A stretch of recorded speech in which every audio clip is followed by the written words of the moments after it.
Welcome to month 3 of learning Blender.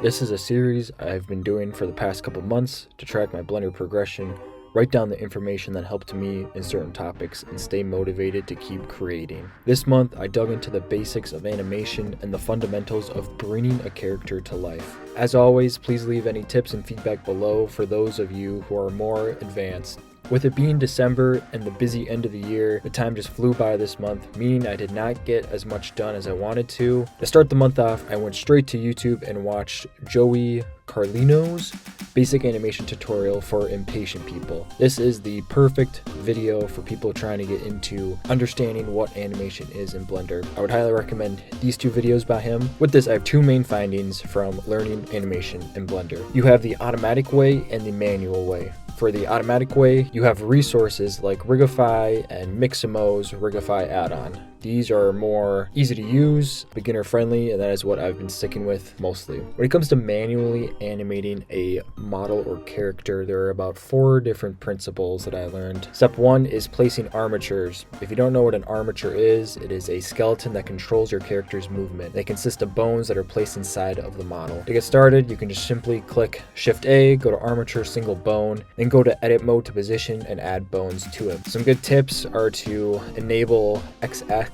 mirroring to save time when going from left and right side creating armatures, and also clicking the in front option, which will help you align your armatures better. Second is rigging. Rigging is the process of linking the armature to the model so the bones control the character. Once you have your armature created, you can then click whatever type of rigging you want to use. There's a built-in option in Blender called Rigify, as well as a Mixamo add-on, which is what I used mostly throughout this video. Third off, you have weight painting. Weight painting is how you determine how much influence each bone has over parts of the mesh. You want to do this so that your anatomy is looking correct and the animation looks more smooth overall. An example of this is you want to ensure that your arm bone moves only the arm and not parts of the torso. You have the blue color, which equals no influence, and the red, which equals full influence or more influence, to ensure smooth and accurate deformations. And finally, once you have all of these 3 steps done, you can start animating, and we do that by using keyframe animations. You can start by clicking on your rig, placing a keyframe, and then moving your character in a different spot. An example here would be moving my arm left to right, creating a wave motion, and this is how you do simple animations. That is pretty much the very basic version of how to animate manually.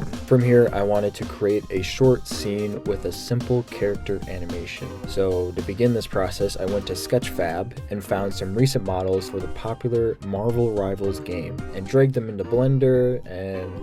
wait, hold up. Let me just let me apply a texture and... one sec, let's try a different file. What the heck? Why is it in a cocoon? Ugh. Anyway, once I got my models in, it was relatively straightforward from there and kind of felt like I was playing with Legos. Setting up the characters, setting the lighting and the scene, I was having quite a blast, to be honest. For the animation in this scene, I just uploaded my character to Mixamo, put on an animation that they had in the library, and threw him back into Blender.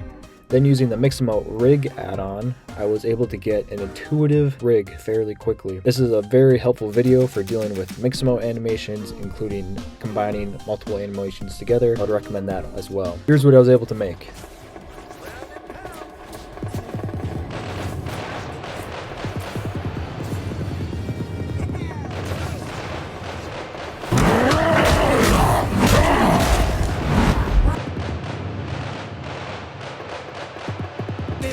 For the weak. The move. The area is under control.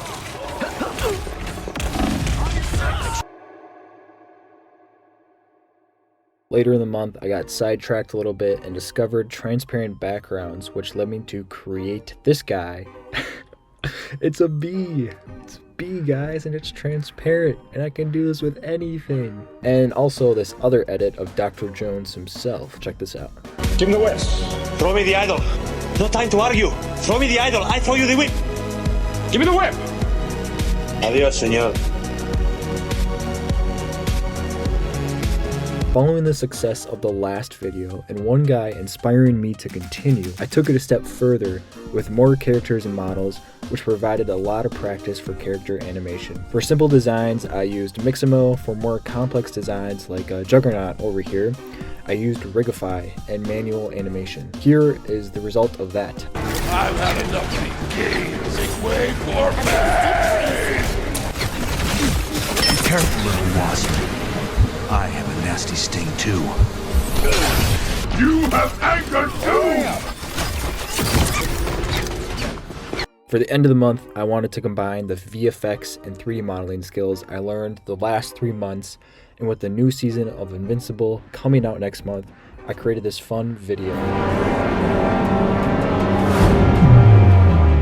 Oh my god, it's the guys from Fortnite.